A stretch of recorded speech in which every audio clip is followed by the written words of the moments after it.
Today, I'm going to teach you the ABCs on how exactly you can start climbing the American Express card ladder, going from their no annual fee beginner credit cards all the way up to their ultra exclusive invite only cards. Now, if we haven't met yet, hi, my name is John of John's Finance Tips.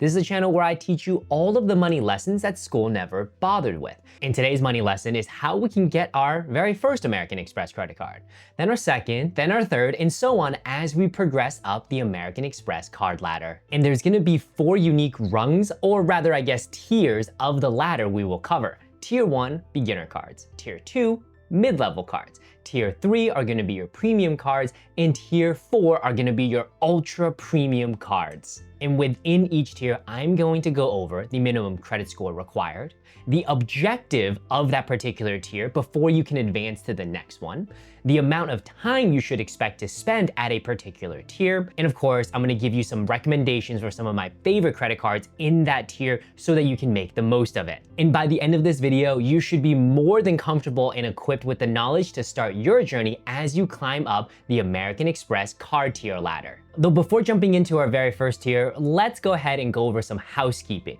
because there are some important rules you want to keep in mind with American Express as you are getting credit cards, getting approved for credit cards, and thinking about your overall strategy within the American Express ecosystem. Now, this is not an exhaustive list, but here are 5 key considerations/rules that you want to keep in mind when you go about applying for American Express credit cards. Number 1. This is very unique to American Express, but you need to know the difference between a charge card and a credit card.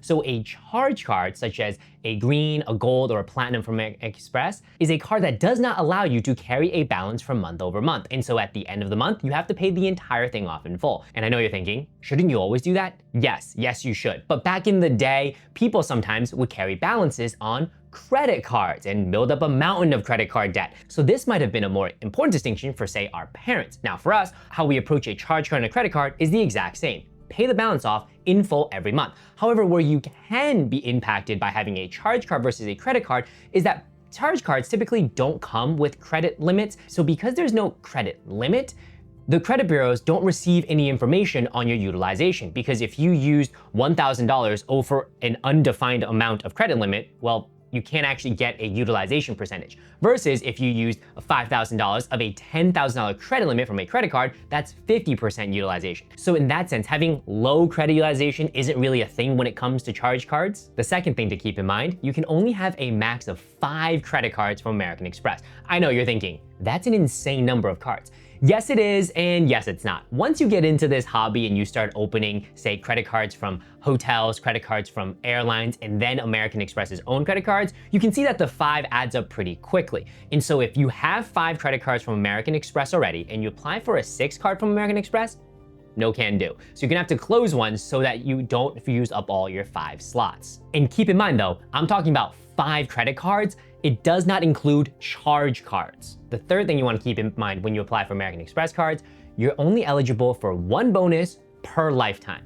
Now, this has been widely reported on the internet. However, there also have been reports that lifetime might mean something like credit history lifetime, where it's 7 to 10 years, and then you can apply for it again. There's various data points on some people having success, having gotten the card 7, 10 years ago, applying for another card again and getting the bonus again. But typically though, American Express, unlike Chase, Capital One, or Citi, they have a one and done lockup rule. And what's getting a little bit annoying is that they are rolling out this rule to apply to card families. So right now, if you are considering the American Express Gold or the American Express Platinum, well, if you actually got the Platinum first, you can't get a Gold bonus. But if you got the Gold bonus, you can get the Platinum bonus. And so it's kind of this wonky one and done on one card, but sometimes it's also one and done on the family. So you really want to keep in mind, again, I'll be sure to go over those rules as we get through each ladder tier. Number 4, and I love this feature from American Express. It's obviously not published, but they won't do a hard pull if you're an existing card member. So if you already have American Express credit cards and you want to apply for other American Express credit cards,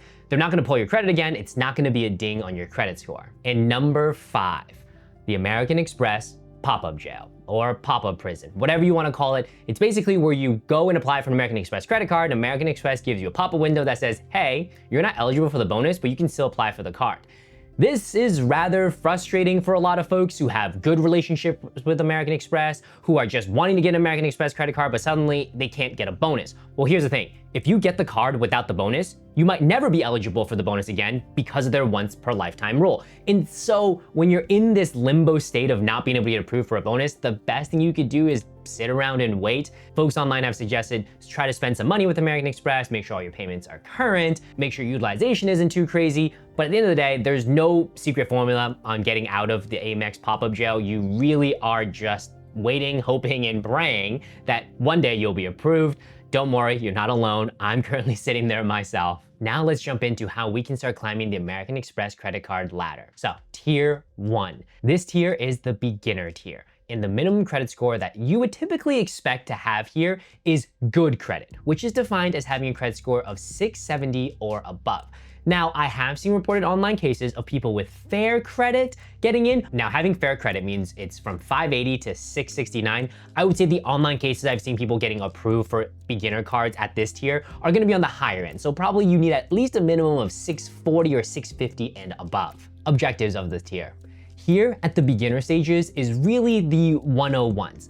Let's say you got fortunate enough that your parents added you as an authorized user and you already had good credit. Or you might have gotten a secured credit card or a student credit card, and now you have good credit to get a beginner card from American Express. Well, right here, you still want to be focusing on ABC. And what I mean by that is, are you paying your credit card on time and in full? Do you understand the difference between your statement close date and the due date, and how you can boost your credit score by making most of your payments before the statement due date versus just waiting for the due date? And the thing that I really want you to start paying attention to are cashback categories. Are you going through day to day thinking about, okay, if I'm getting gas, this is my credit card. If I'm getting grocery, this is my credit card. Ooh, I'm dining out, I'm gonna use this credit card. Because those are the things that kind of are gonna have to be automatic as we get to later tiers, because those cards are gonna come with a lot more bells and whistles other than just elevated cashback where you can earn maybe 1, 2, 3x. They're gonna come with flight credits and transfer partners and all that. So that's going to be a lot, and that's why it's very important at this stage that you at least know how to optimize for your card for your various spend categories. And the last objective here is really just keep it simple. Don't come in and overload yourself with 2, 3, 4, 5 cards and really try to overdo it. No.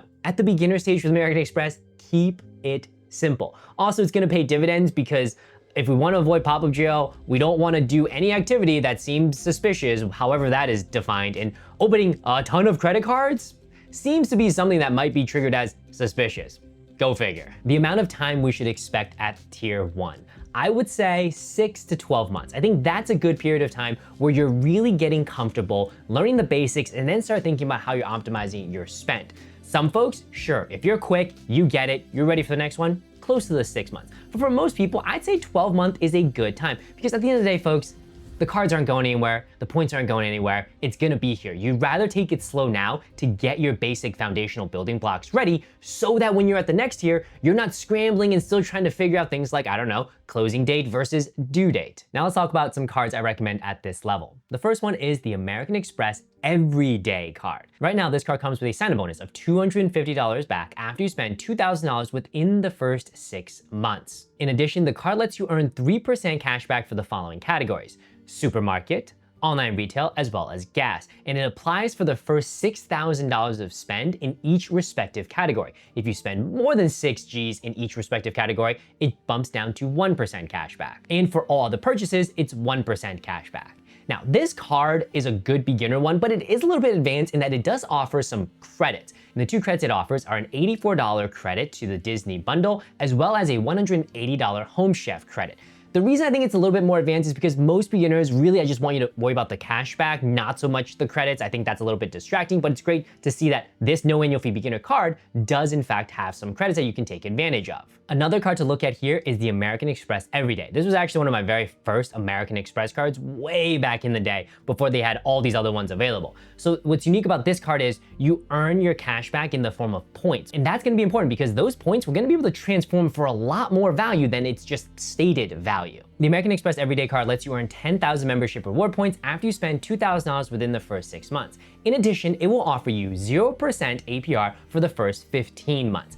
That's a really cool intro offer because that's an offer I used in college when I didn't have any income during the school year. So I would charge off my credit card, make minimum payments, and then before the promotional 0% APR period expired, I'd work a job and pay the whole thing off. And from an earnings perspective, this card will earn you 2x on all grocery purchases for up to the first 6,000. And once you go over that, it's 1x, and all the purchases you're earning 1x. And of course, there's no annual fee. Now, folks, if you'd like to support my channel in any way, you can actually feel free to check out some of my top and favorite affiliate offers for American Express cards in the description box down below. Now let's move on to tier 2, or what I would call are kind of the mid-level cards from American Express. So here we're gonna introduce some additional topics. We are gonna start introducing charge as well as credit cards. So the minimum credit score you're gonna require here is gonna be good credit, which starts at 670. And I would say a strong 670, like not 670 flat, like maybe like 680, 690, because again, these cards are coming with more bells and whistles, and you can kind of see they're a little bit more targeted towards a more premium audience. The objectives of this tier. So in the first tier, it was the ABCs. Now that you've mastered cashback and various spend categories, you have to think about how you want to use your points or your cashback. Are you just redeeming it straight for cashback? Or now, are you someone who likes to travel? Are you someone who enjoys flying for free, enjoys staying at hotels for free? Okay, if that's the case, who do you like to fly with? Who do you like to stay with? Because at this level is where you're gonna have to start putting the pieces together of, okay, I've got my American Express points here, and then I can move them over here, and then I can redeem for that over there, and that's gonna give me the best bang for my buck. This is gonna be very important because this sets the stage for the next tier where we're just gonna really be able to hammer it in and get it fine-tuned. But at tier 2 is where you're gonna get that intro level taste of the idea of transferring your points from just a credit card over to a transfer partner. And one of my favorite tools for finding award seats is Seats.Aero. I've been using them for the past 2-ish years now. It's 100% free, you don't have to buy it. You can search up to 2 months in advance for award flight availability. Now, if you wanna look at the entire year, you do have to pay for it. I personally think it's worth it, but you absolutely do not have to. My recommendation is go to Seats.Aero, play around with it. If it's something you find interesting or it helps you, then consider paying for it. But otherwise though, there's no need. And Seats.Aero helps you quickly visualize all the possibilities you have with your American Express points. For example, these are all the airline programs Seats.Aero will search award flights on. And then it'll show you which of these partners can receive American Express points. And so you start having an idea, okay, here are all the places I can start using my American Express points. Tying into the objective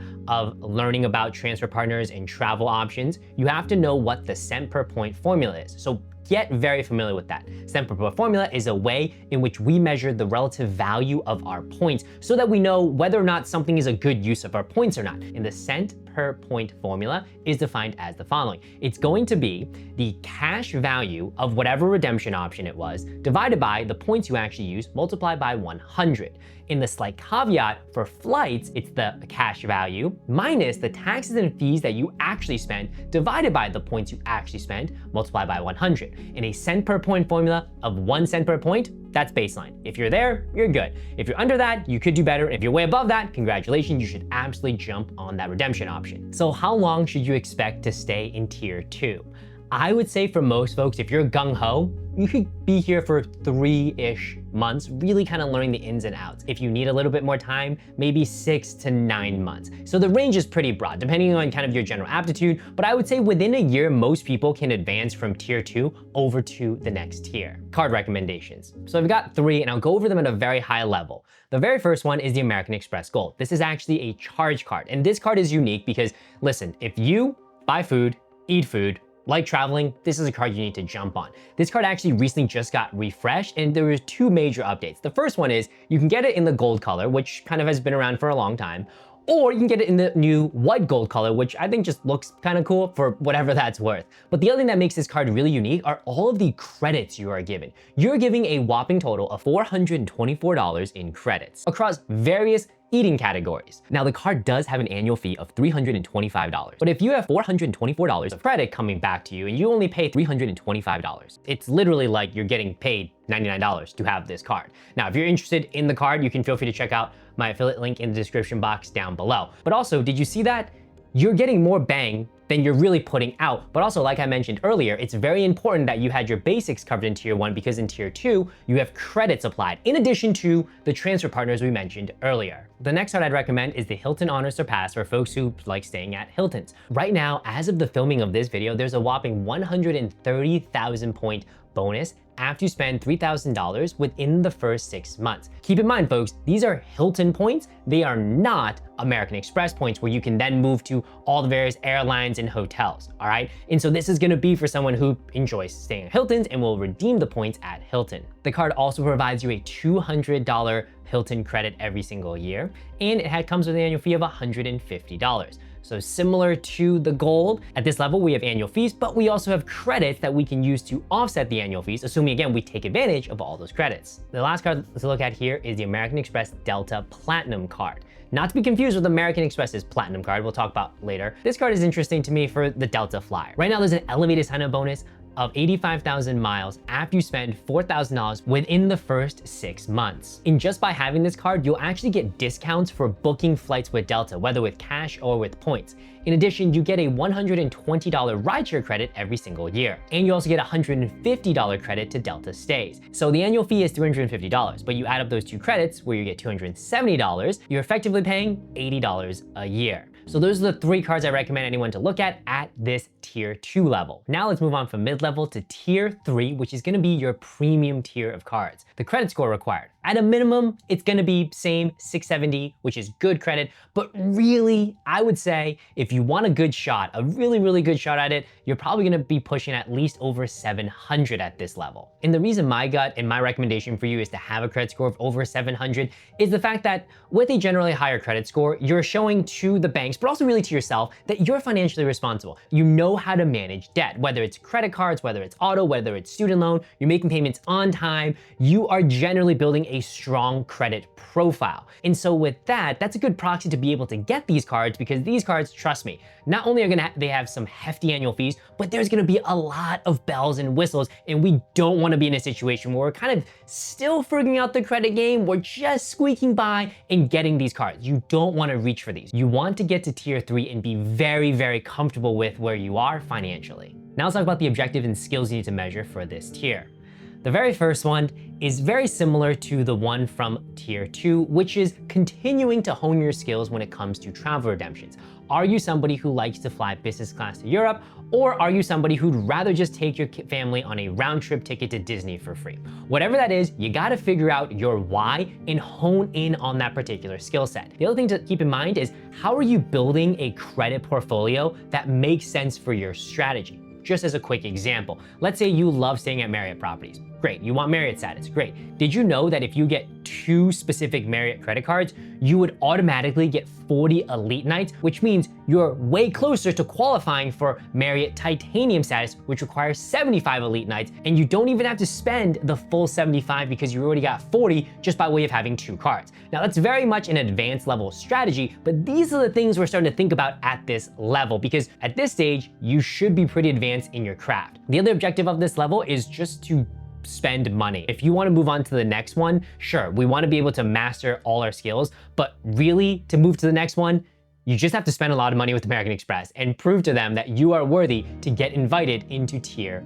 4. And don't worry, I'll go over exactly kind of what those requirements look like in the next level. So how long should you expect to stay here? Well, I've been here for, I want to say 8 years. It's forever and a lifetime. If you never spend enough and you never aspire to climb, this is where you're gonna sit for the rest of your life. Now, if you do aspire to climb, well, it also is gonna be an indefinite period of time, because it all depends on how much you can spend and whether you can prove to American Express that you are worthy for the invite to the next tier. Here are some cards I recommend at this level. The very first one is gonna be the American Express Platinum. This card is the workhorse top tier premium travel card. This card though is really only good for the person who can travel, who can take advantage of the American Express lounge network, who can take advantage of the statuses you can get, because it comes with a hefty $695 annual fee. Now there are gonna be some credits to offset it, but it's definitely not gonna be net positive like the American Express Gold, which literally puts $99 back in your pocket. The Platinum, you're still gonna have to pay out of pocket. However, I love the American American Express Platinum for their lounge network in the US, which I would argue is the best domestic lounge network. The biggest thing to keep in mind with the American Express Platinum is if you want to get the Platinum, you should get the Gold first, because if you get the Platinum, you can't get the bonus from the Gold. And in this points and miles space, it's all about getting sign-up bonuses. So